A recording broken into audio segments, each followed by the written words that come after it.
আলমের বয়স কমলের বয়সের 80% হলে কমলের বয়স আলমের বয়সের কত পার্সেন্ট হবে?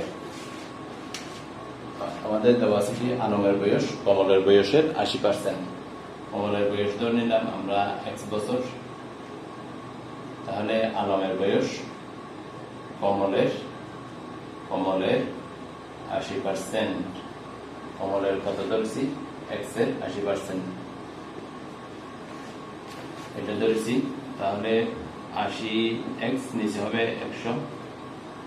আমরা এখান থেকে পাই, এটাকে লিখতে পারি 0.80x বছর।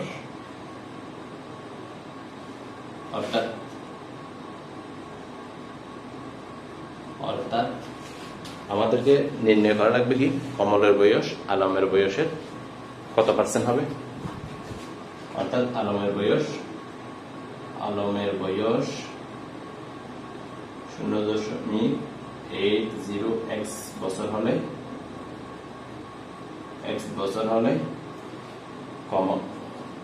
কমলের বয়স সমান x বছর। আলমের বয়স 1 বছর হলে কমলের বয়স x, এটা নিচে চলে আসবে 80x।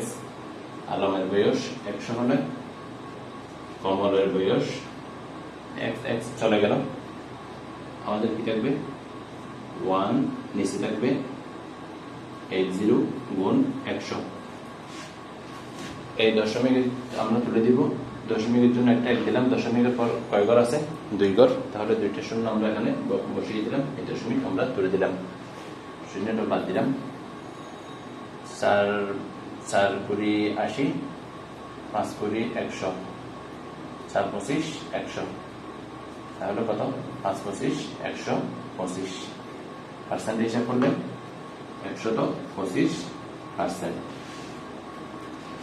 অথবা আমরা এভাবেও নির্ণয় করতে পারি, সহজে অন্যভাবে নির্ণয় করতে পারি। আলম কমলের 80%, এটা হচ্ছে কি আমাদের দেওয়া আছে। নির্ণয় করা লাগবে কি আলমের বয়সের কত পার্সেন্ট। সেক্ষেত্রে প্রথমে আমরা উপর দিব কমল, নিচে দিব আলম ইন্টু 100%। 100% দিলাম, তাহলে কমল